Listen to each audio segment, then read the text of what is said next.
our college football game of the week this week.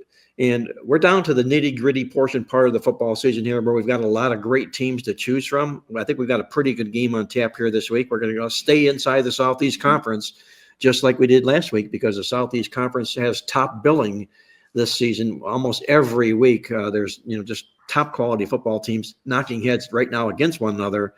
We're going to take a look at the stumbling Georgia Bulldogs when they play the Tennessee Volunteers this weekend, and one has to ask themselves, what's going on with Georgia? And the bigger question here is, and I'll ask you, Victor, will the Georgia Bulldogs be in the college football playoff this year? It'll depend on the outcome of this week, if you ask me, whether or not they're going to be one of those 12 teams. That is for sure. But I do believe that something really, really is off with the Georgia offense. Of course, last week we were on the under in that game against Mississippi. Even though they have scored 30 or more points in 7 of 9 games, Wow. Obviously something is off. Whether it's Carson Beck playing like the weight of an entire university is on his shoulders. You think? Or the inconsistency with their running game. Maybe we're waiting for something that's just not there.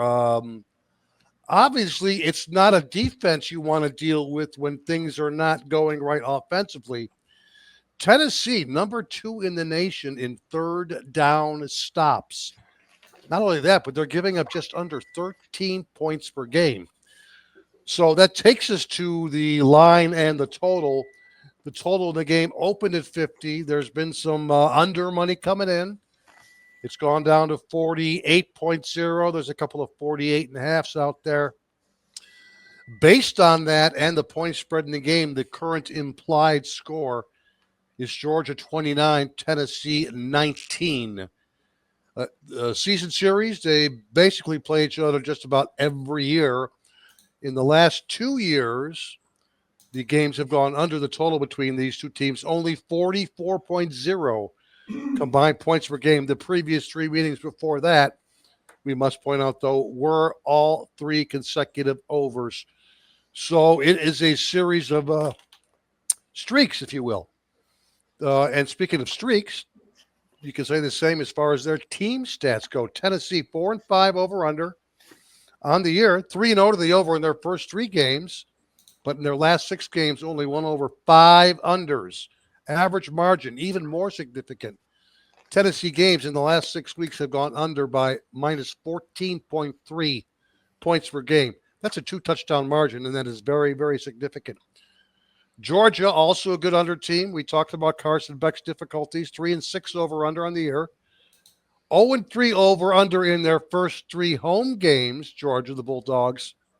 But they did go over the total in each of their last 2 versus Florida and versus Mississippi State. Obviously, it's still Georgia. The defense is still fantastic. They're 13th in the nation overall. And while Tennessee, the offense puts up a lot of yards, they don't necessarily translate to points with their difficulties in the red zone. They're only averaging 23.0 in conference play on the season. Guys, tough, physical, as intense of any game we've seen in the SEC this year. That's what I think. I will be shocked if this is any sort of a shootout. We'll call it somewhere in the neighborhood of 24-17, maybe 24-20. I think there's still some value at 48 on the under in this game, and that's definitely the way we will lean, under in the Bulldogs-Vols game. Victor goes under the total Tennessee-Georgia matchup this particular weekend with a little bit of help from a Georgia offense that's lacking and a Tennessee defense that's playing some really good football. Andy, let me ask you this. At the top of the SEC standings as we're doing the show right now, I believe there are like 3 or 4 one-loss teams, Tennessee being one of them, Georgia not. Do you know Tennessee's position going into this game? Can they win out and secure a top seed in the SEC playoffs? I believe they can, because the 3 teams at the top of the SEC all have 1 loss. Tennessee, Texas A&M. Yes. If Tennessee wins out, they'll end up with 1 loss. Texas and Texas A&M play one another. So Right. if Tennessee wins their 2 games, they're in. This certainly would be an elimination game for Georgia. They are one of 5 teams in the SEC that have 2 losses. And it's also the last conference game for Georgia, who I think they play like a Furman or some team like that, and then end up playing Georgia Tech to end the season. So this is their last SEC game. They are 5-2. Ole Miss, Alabama are 3-2, and Missouri, LSU are 3-2. So you've got 5 2-loss teams, of which Georgia is one. Not quite sure how the tiebreakers would go if Georgia wins this game and 6-2 ends up tying for second in the conference. Because it's likely that Tennessee and or Texas or Texas A&M will end up with just 1 loss. Okay, because one of them will beat the other and they'll probably win their other game. Tennessee might end up with 2 losses. So this game could be a tiebreaker with Georgia avoiding a 3rd loss, depending upon how all the other games, how deep you have to go for the tiebreaker. So it's an important game for Georgia, for both teams, really. Tennessee wants to keep on winning. I question a little bit Tennessee's quality of competition this year overall, because I rate that somewhat lower than the competition that Georgia has faced. At the same time, Tennessee, whose lone loss was 19-14, I believe, at Arkansas, they beat Alabama, something that Georgia could not do. However, to be fair, in that Georgia-Alabama game, Alabama was out 30-7 at halftime in that game. Georgia came all the way back, to their credit, took a late lead, and lasted for 1 play after the kickoff, a 75-yard touchdown pass that Alabama ended up to winning the game. And, of course, we all know what Georgia did on the road when they went into Ole Miss last week and didn't play well. But a few weeks before that, they went in and beat, at the time, unbeaten Texas in a pretty convincing win to preserve their status as far as being a top team at the time. Series history is all one-sided. It's all Georgia. Not only that, they've won, I think, 7 in a row in the series, covered 6 out of the 7. All 7 wins have been by double digits, including the last 3 where Josh Heupel has been the coach of Tennessee. Kirby Smart seems to be able to defend him. In fact, one of the things I pointed out, because I did write up this game, that in the 7 meetings that Georgia has beaten Tennessee, 14-41 points have been the margin. In the first 6 wins, the Dogs held Tennessee to under 100 yards rushing. Last year, they allowed 130, but compensated for that by allowing only 145 passing yards to the Volunteers. Kirby Smart has faced Tennessee, I believe it's I think it's 6 times now since becoming head coach. In the first game, they lost and allowed over 30 points, but in the 5 meetings since then, Tennessee's not topped 20 points against that Georgia defense, which is still the strength of this team, though not as dominant a defense as they were last year. Tennessee's numbers actually stack up very nice defensively against Georgia's, but again, take into account overall the quality of schedule. The line should tell you something here, because on first blush, you would think, how could, as good as Georgia has been, and considering how good Tennessee has been, how could this game be at or just under double digits? I think the lines makers know a little bit, and I think they've shown a lot of respect to Georgia's history in the series and a lot of respect to Kirby Smart. Well, good analysis there, Andy. It's a football game that's equally big for both teams. As you mentioned, Georgia needs this game probably like blood, because the 3rd loss is going to keep them out of possibly even the playoffs, let alone going anywhere in the SEC to be able to battle their way back into the playoffs. It'll almost certainly keep them out of the SEC championship game. Yes. But they should win their last 2 games. Although Georgia Tech's been a little bit tough, but the FCS team they'll beat. But there will be a number of teams that end the season in the SEC with just 2 losses. So if the SEC gets 4 teams in, Georgia might end up being the 4th, and they might not make it if it's down to 3, with maybe the loser of Texas A&M getting in. It's ironic is when they meet in the playoffs, and I've seen this before in the past, where a team will make the playoffs, have a pretty good season, a little bit of a surprising season, lose the playoff game, and suddenly that loss takes them back to the pack. And all of a sudden, by the way, now we have to mention it when we talk playoff game, you're talking conference championship game. Yes, exactly. Yes. Playoff now refers to what the college football team is finally doing after 100 years. Exactly. Good point. But in their conference championship game, these teams, when they lose, they're penalized in the eyes of the bowl committees and everything and so forth and whatnot. And were Tennessee to lose, make it to the conference championship with one loss and lose that championship game, they have 2 losses. Number one, they may not even make the top 4 seeds. And number two, how far will they fall in the polls? So I guess the question I want to ask you, Greg DePalma, is it fair for Tennessee, if that scenario were to unravel, for them to be knocked down and penalized because they made the SEC championship game and didn't pass the mustard? Well, if they're going to be knocked down, they're only going to be knocked down in the SEC from ranking. They'll definitely make the playoffs. So that's a given. If you're in the SEC championship game, you're in the playoffs. So but they might wind up with a lesser ranking, and I do think that's possible. I think it all depends on how they play in the championship game. So if they get blown out, they don't look good, they'll hold it against them.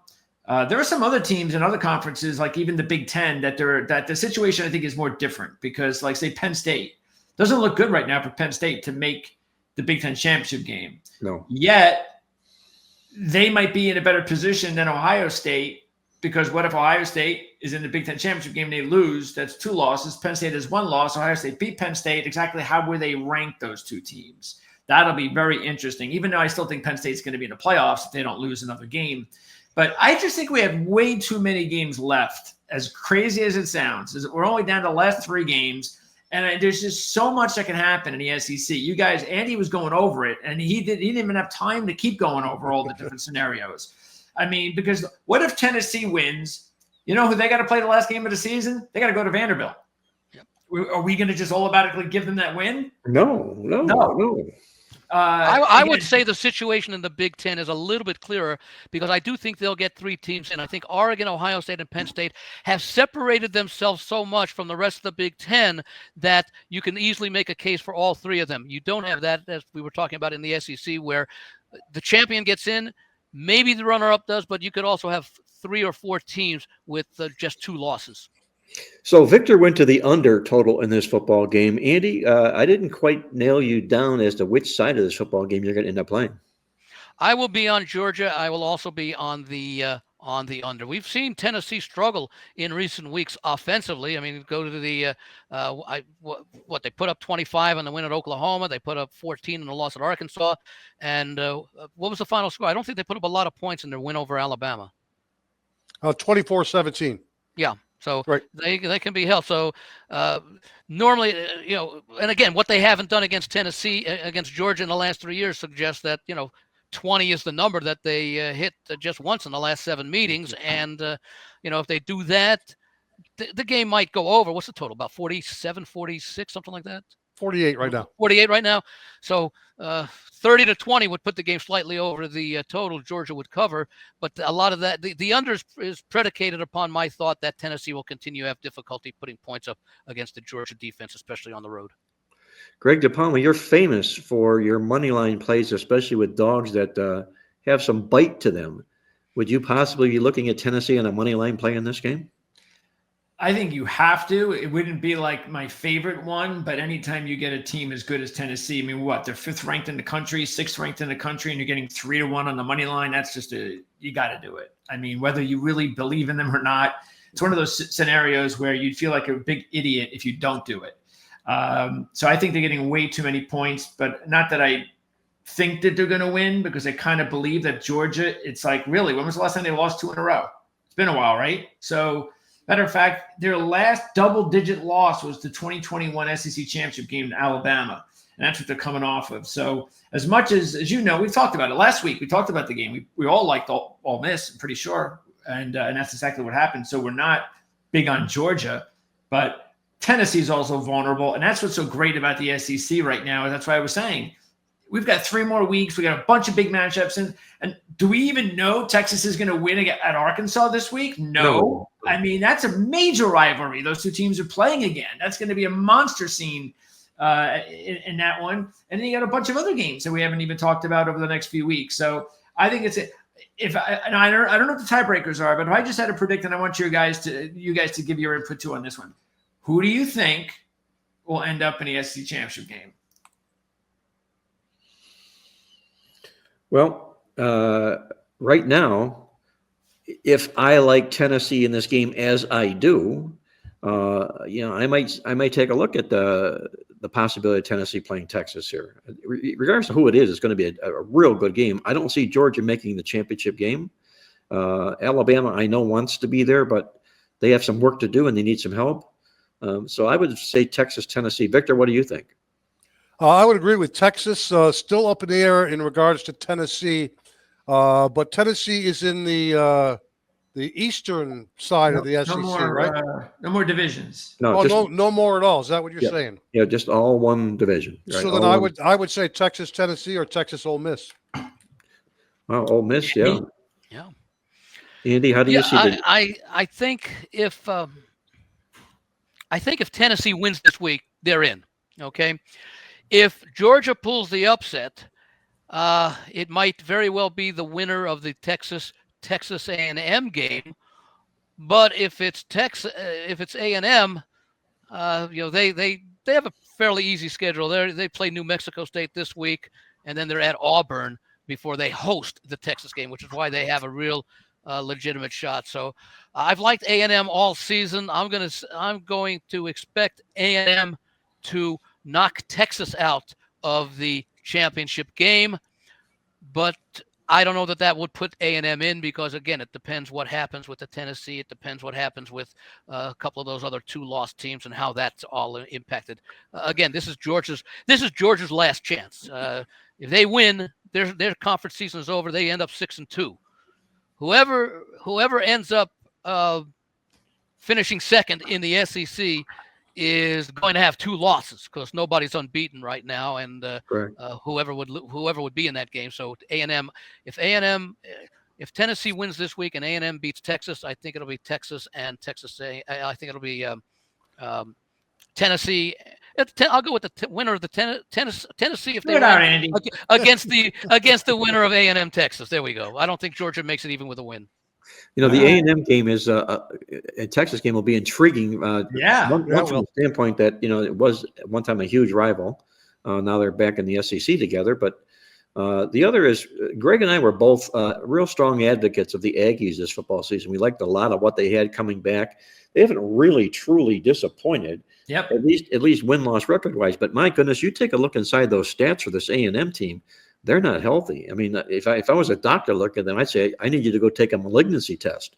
Yeah, I get the feeling that they may not even be safe when they go to Auburn. Yes, so right. That could even be a tricky game because Auburn plays everybody tough with a great defense, and you get the feeling that they're going to upset somebody this year, whether it'll be A&M or Alabama, because they're so good defensively that they're going to catch someone this year. I don't know. I get a feeling Ole Miss is getting in. I just do. And that's why I liked them last week. I think this is their year. They're going to find a way to be in that SEC championship. They lead the SEC in scoring by far, and they have the 3rd best defense in the whole conference, too. Yeah, I think it's their year. By the way, somebody is ready to join us now. That would be Mr. Jim Feist. Yeah, Jim. I'm sitting outside the eye doctor. Can you see clearly now, Jim? No, I have not gone in yet, so no. I haven't been looked at. You have not been looked at. I do have a flashlight in my. It seems like I have a flashlight in my left eye, so I have to figure out why that is. Well, all I know is the rain is gone and there are no obstacles in the way. Music reference. Well, got it. You know what? Doyle Brunson told me before he passed, he said, this getting old ain't for sissies. Don't tell me. Huh? Oh, my God. Unbelievable. Well, Jimmy, we're talking about the Georgia-Tennessee matchup this week in a big game in the SEC conference here.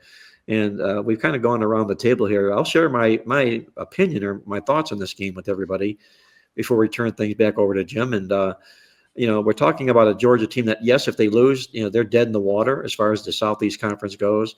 And Andy mentioned about it's very seldom you catch them off of a loss. But the last 4 times Georgia has lost a football game as a favorite, they failed to get the money in all 4 football games against SEC teams. So they kind of tend to come back flat in situations like that. And you take a look, they're also just, my goodness, what are they, 2-8 to the spread this season? The thing I like about Tennessee this year, they are one of only 2 teams in all of the FBS that ranks in the top 10, both offensively and defensively. So they bring both ends of the ladder into the football game. They can generate an offense, and they can stop you cold front on the way to scoring football games, which makes them a team that's the dog with the better offense and the better defense in this football game. And we're not talking about a dog that's getting 2.5, or maybe 3 points. We're talking about a dog that's getting a healthy amount of points in a football game like this. Hence, I'm attracted, or maybe I'm being drawn into Tennessee, but that's the side of the football game that I'm going to look at. Jim, have you had any thought you think about this football game? I know you're a big NFL guy, but have you given any thought to this football game? Actually, I have some college plays that I do like this week, but that is not one that I've dug into. I just did a show with somebody that has a high regard for you, Mark. His name is Doug Fritz. I don't know if you know, gentlemen. He loves your stats, your sheet and everything. And the whole show he talked about Mark Lawrence. So you got a lot of promotions from Doug Fritz. We had a good show. No, but I have not looked at that game closely. There are a couple other ones that I do like. By the way, Mark, isn't Mississippi also a team in the top 10 offense and defense? There are two of them, and now are you talking scoring, yardage, or? I'm talking overall yardage. Not scoring, not just net yards, what they produce and what they generate. The other is Texas, by the way. Oh, okay. Yeah, Mississippi is second in offense. Defensively, though, they're 18th. Yeah, lacking a little bit there that way. But it's but that's still pretty good. I actually have Mississippi up there because I eliminate those FCS games from my. I have everybody's game, and then I just isolate the FCS games, and I've got Mississippi right up there in the top 10, and Tennessee as well. So, by the way, Jim, you said that you're actually going to start. You're going to be able to zero in on college football as early as next week. Well, yes, I am digging into it now. I mean, I'm kind of eliminating a lot of the pro teams that they're really just playing out the string. It gives me more time to look at the colleges, and of course the colleges are now rounding down to the better teams. It gives me, a little bit more time to work on them.